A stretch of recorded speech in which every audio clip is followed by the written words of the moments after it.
أعوذ بالله من الشيطان الرجيم بسم الله الرحمن الرحيم الحمد لله رب العالمين والصلاة والسلام على سيدنا محمد سيد الأولين والآخرين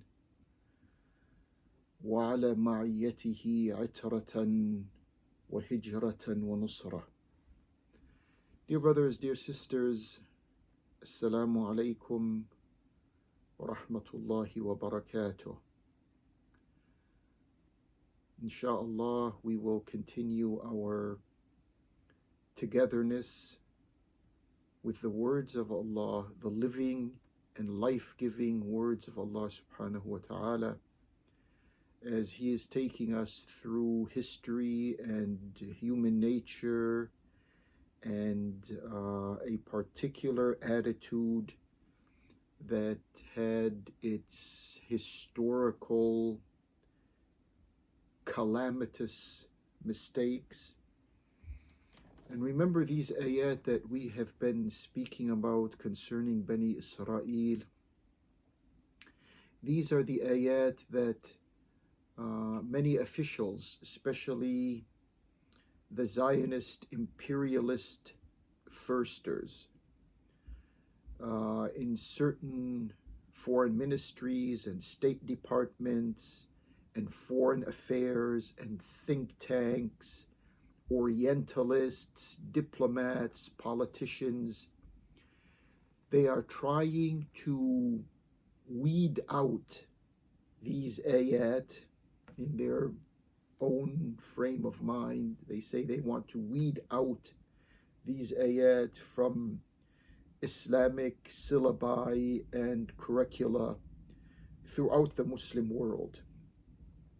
In other words, if there are required Islamic readings and studies at certain educational levels, whether it is high schools or colleges or universities, or even Islamic educational institutions, they don't want these ayat that we are speaking about to come into contact with the Muslim mind. The Muslim mind is still waking up, but in this phase of waking up, those who have studied us more than we have studied ourselves, they want these ayat out of sight. So this humble effort of ours is trying to reconcentrate our attention on these ayat in Allah's guiding book. I will begin this session, and remember our presence at this time every week in the company of Allah Jalla wa Ala. These are His accessible and approachable words. These are not meant, these ayat in the Quran are not meant to be, number one, the possession of one individual who some Muslims are supposed to wait for this one individual to come in the future sometime. And in the meantime, all of this book, all of these ayat are suspended.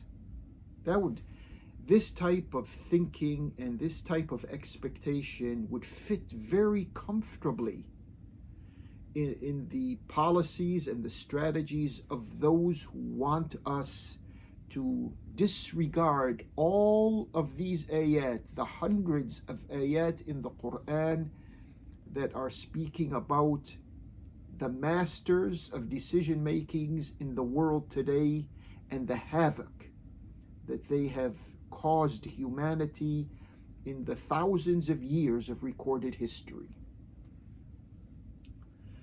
These ayat in this Quran are also not a monopoly of a class of people.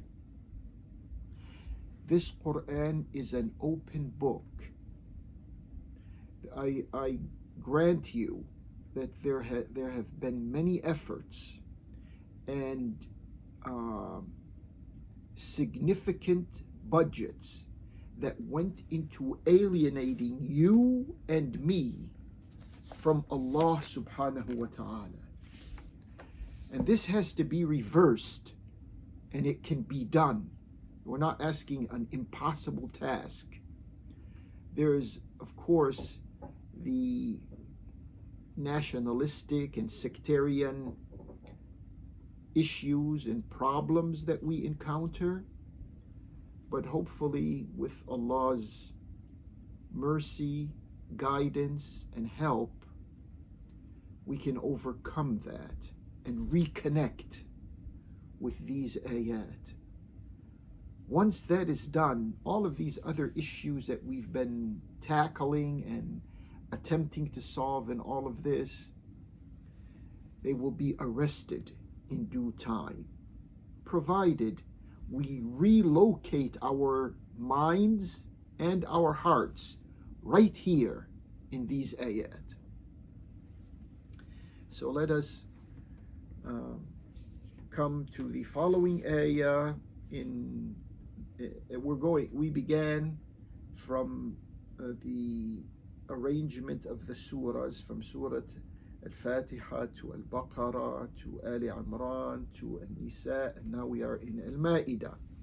And we will, with Allah's assistance, we will continue until we reach the last surahs of the Quran where Bani Israel are mentioned. So now we are in Surah Al-Ma'idah,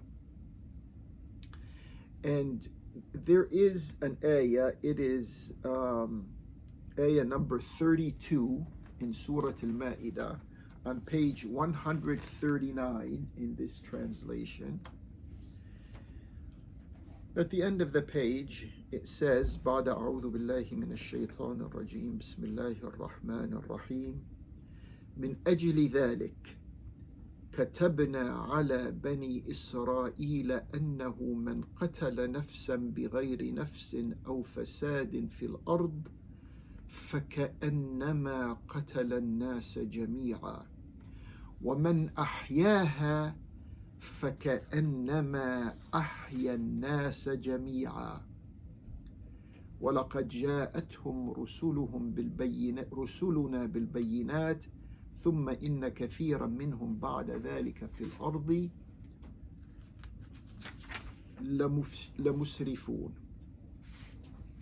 This ayah, number 32, fits into, I can't explain thoroughly this ayah without going a few ayat before it to put it into context and to get the full range of the meanings of the ayah. So in this case, explaining ayah number 32 compels me to go back to ayah number 27, where the discourse begins, to understand the depths of the meanings of ayah number 32. So let's cover this as expeditiously as we can. Ayah number 27 begins, وَاتْلُ عَلَيْهِمْ نَبَأَ ابْنَيْ آدَمَ بِالْحَقِّ إِذْ قَرَّبَا قُرْبَانًا فَتُقُبِّلَ مِنْ أَحَدِهِمَا وَلَمْ يُتَقَبَّلْ مِنَ الْآخَرِ قَالَ لَأَقْتُلَنَّكَ قَالَ إِنَّمَا يَتَقَبَّلُ اللَّهُ مِنَ الْمُتَّقِينَ. Okay, we are going to have to translate the meanings of this ayah. You have the translation in front of you, those of you who have the Ascended Quran translation. Hopefully most of you have it, I don't know, but you can go to the other translations which will give you hopefully the general meaning of the ayah. The ayah begins by saying, وَاتْلُ عَلَيْهِمْ نَبَأَ ابْنَيْ آدَمَ. This sentence begins by telling the Prophet, and by extension us to convey in a sequential manner the narrative of the two children of Adam. Now, I am aware, going through tafsir literature and all of this, that most of the mufassirin, they refer to the two immediate sons of Adam as is relayed to us from biblical history and also from some hadiths. Mind you, a reminder, hadith literature has to be cleansed from statements that don't belong to Allah's Prophet. So whether it is the two immediate sons of Adam, who are referred to as Qabil and Habil, Cain and Abel, or whether this reference is to two descendants of Adam, not his immediate sons, but they could be generations withdrawn from Adam. His grandsons, his great-grandsons, his great-great, I mean, this can go on for generations or for hundreds of years. But what happened was, whether it is first generation sons of Adam, or whether it is following generations sons of Adam, there happened to be two brothers. And this ayah is focusing our attention on these two brothers. وَاتْلُ عَلَيْهِمْ نَبَأَ ابْنَيْ آدَمَ بِالْحَقِّ. For those who feel comfortable, and listen, when we cover the explanation of these ayat, we're not covering conflicting information. We are covering compatible information. So whether these two sons of Adam were his immediate sons, i.e., a brother and another brother, or whether they were generational sons of Adam, meaning they were born to Adam many, many years after he had his first family, they were his descendants. In the first case, they were biological brothers, Cain and Abel. In the second case, they were human brothers of each other,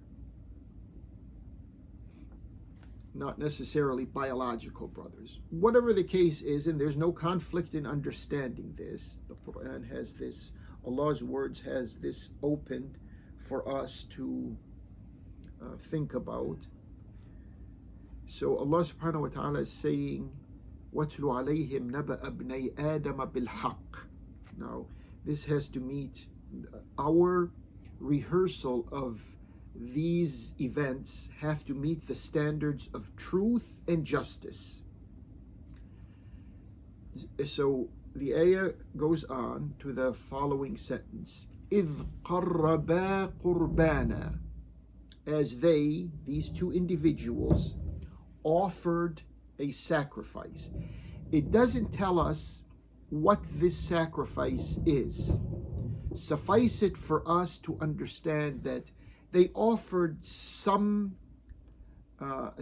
as a sacrifice, whether it was an animal, or whether it was some fruits and vegetables, some plants and vegetation and these types. It doesn't say. What we should understand, it doesn't matter what it was. What we are looking, or the ayah is concentrating our minds on, is the fact that both of them offered whatever they could as a gesture of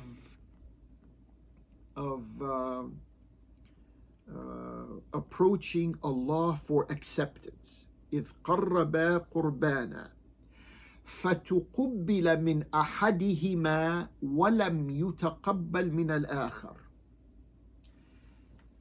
After both of them offered whatever they had to offer, one of them, his offering was accepted. The other one, his offering, whatever he offered, was not accepted. Notice that in the Arabic language, the verb فَتُقُبِّلَ مِنْ أَحَدِهِمَا وَلَمْ يُتَقَبَّلْ مِنَ الْآخَرِ is what is called in Arabic grammar مَبْنِي لِلْمَجْهُولِ, meaning whoever is on the receiving side, and most of the interpreters, or at least many of them, saying that this qurbanan, this offering, this sacrificial offering, was to Allah subhanahu wa ta'ala. The ayah does not make that very clear. To keep our minds open for the range of this activity so that we can understand, when we come down to ayah 32, we can understand the full meaning of it. فَتُقُبِّلَ مِنْ أَحَدِهِمَا وَلَمْ يُتَقَبَّلْ مِنَ الْآخَرِ. Now, here we have a psychological development taking place. Two individuals offering whatever they have. One of them, his offerings are accepted. The other one, they're not accepted. This causes a dynamic in human nature. The one whose offering is accepted, obviously, is thankful. The other one whose offering is not accepted begins to generate ill feelings. It's not supposed to be like this, but it happens in some people, in some individuals, in some behaviors of human beings. They feel like, why wasn't my offering accepted?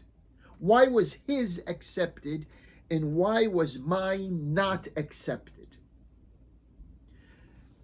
This type of negative and this type of emotional friction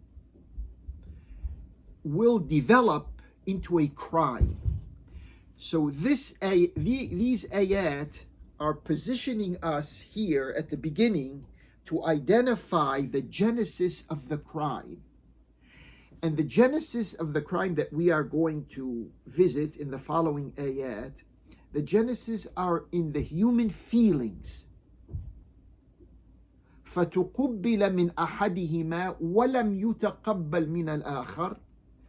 So the one who saw that, wait a minute, I offered what I had, but it wasn't accepted from me like it was accepted from my brother or from the other. Both of them are applicable. So what's the result of that? قَالَ لَأَقْتُلَنَّكَ. No, the response of the person who felt like he was excluded from acceptance, his response was لَأَقْتُلَنَّكَ. The phrasing of the word, the construction of the word is emphatic. I will most certainly kill you. There's no doubt I'm going to kill you. لَأَقْتُلَنَّكَ. قَالَ إِنَّمَا يَتَقَبَّلُ اللَّهُ مِنَ الْمُتَّقِينَ. The answer of the other, whose offering was accepted, said, but Allah accepts from those who are conscious of His power and authority. Notice that the answer from the person whose offerings were accepted was not قال إنما يتقبل الله من المحسنين. The information that we had in this ayah would have us logically anticipate that that the answer from this person would be قال إنما يتقبل الله من المحسنين. Allah accepts from those who offer what is better. But the answer came إنما يتقبل الله من المتقين, those who are conscious of Allah's power and authority. The inference here is when you offered, you the person whose offering was not accepted, when you offered what you did so not factoring in Allah's authority and Allah's power. You were dismissive of Allah's authority and Allah's power. If you had been conscious, functionally, actively, and practically conscious of Allah's authority and power, your offering would have been better. So you would have been from al-muhsinin. Al-muttaqeen would include al-muhsinin. And then the same person goes on to say, لئن بسطت إلي يدك لتقتلني ما أنا بباسط يدي إليك لأقتلك إني أخاف الله رب العالمين. If you extend your hand to kill me, I am not going to extend my hand to kill you, because I fear Allah, the sustainer of all worlds, habitats, environments, peoples, etc. So this person who's now contemplating a crime, killing an innocent human being, because of what? Because of that initial feeling inside of him that he has been excluded from acceptance. This is a reminder. Remember when we first began explaining these ayat about Bani Israel, when we began in Surah Yusuf? We began in Surah Yusuf and then we went back to the beginning of the Quran, and then we're following through on the history of Bani Israel. Remember the feelings that were expressed by the children of Prophet Yaqub, the first generation of Bani Israel, when they said, لَيُوسُفُ وَأَخُوهُ أَحَبُّ إِلَىٰ أَبِينَا مِنَّا وَنَحْنُ عُصْبَةٌ إِنَّ أَبَانَا لَفِي ضَلَالٍ مُبِينٍ اقْتُلُوا يُوسُفَ أو اطرحوه أرضا يخلو لكم وجه أبيكم وتكونوا من بعده قوما صالحين. That feeling inside the psyche of the first generation of Bani Israel, that they have been excluded or marginalized by their own father, made them contemplate committing a crime against their own brother. The same thing here is happening. This feeling of being excluded and not accepted because the offering that this person gave was rejected had him express himself that he's going to commit this crime. لَأَقْتُلَنَّكَ. So the other person who has factored in Allah's authority and power says, لَإِن بَسَطْتَ إِلَيَّ يَدَكَ لِتَقْتُلَنِي مَا أَنَا بِبَاسِطٍ يَدِيَ إِلَيْكَ لِأَقْتُلَكَ إِنِّي أَخَافُ اللَّهَ رَبَّ الْعَالَمِينَ. This person is not going, the person who has received the threat that he's going to be killed is not going to contemplate a counter killing the aggression of the act of murder, because he is conscious of Allah's power and authority. This doesn't mean that this person is going to happily present himself to be killed. What it means is he's not going to preempt murder by committing murder. He's not going to save his life by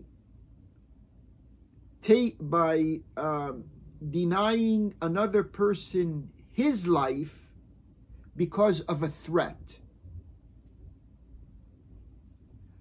It's a delicate issue, but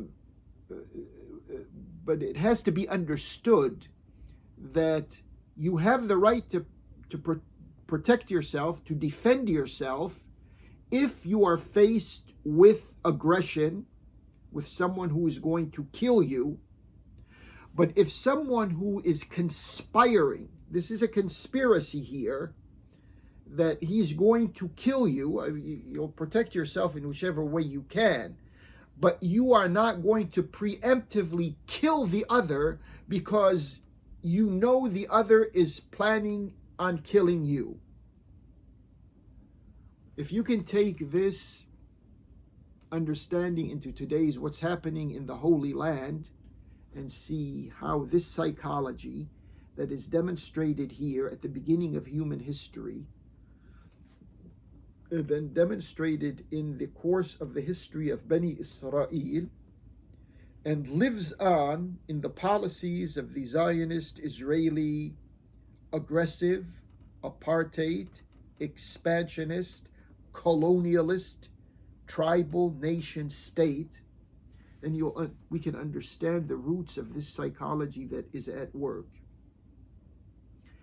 Inni uridu, then the ayah number 29, Inni uridu an tabu'a bi ithmi wa ithmik fatakuna min ashab an-nar wa dhalika jaza'u dhalimin. This person who has been threatened with death,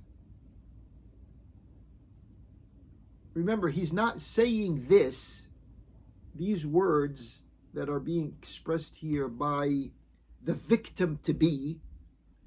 He's not expressing this when the other person is coming at him with a knife or with an instrument of death. He's expressing this in response to the threat that he received. So his answer, the victim to be's answer is, if you carry out your act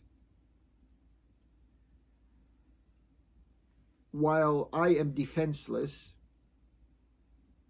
then you will carry your own crime and the crime of contemplating and planning to murder me with the crime of the actual murder that takes place. إني أريد أن تبوء بإثمي وإثمك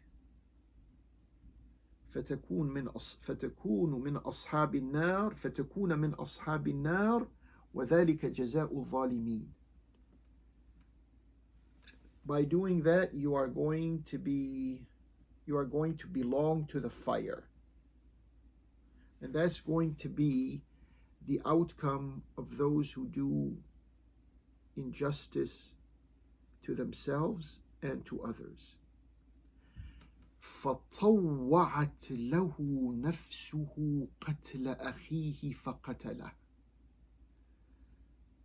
Allah says in ayah number 30, this person who's making this threat, he's going to kill the other because of the feelings that we described. His nafs, his living self, gave in to that feeling of killing the person whose offering was accepted. فطوعت له نفسه قتل أخيه, to murder his own brother. فطوعت له نفسه قتل أخيه فقتله. So after this criminal psychology took over his willpower and he decided he's going to kill his brother, he killed him. فَأَصْبَحَ مِنَ الْخَاسِرِينَ. At that point, he became a loser. Now he belongs to those who have lost all the opportunities, all of the advantages, all of the access that they had in life to go on to Allah's company in the life to come. فبعث الله غرابا يبحث في الأرض ليريه كيف يواري سوءة أخيه. At this moment, after the crime is committed, now there's a corpse. His brother right now is a dead body. Allah, at this psychological and this emotional moment, sends a ghurab, a raven, a type of bird that buries its own.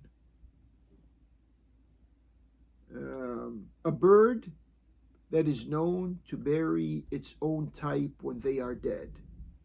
To bury its own bird type when it dies. فبعث الله غرابا يبحث في الأرض ليريه كيف يواري سوءة أخيه. To show this criminal how to cover up the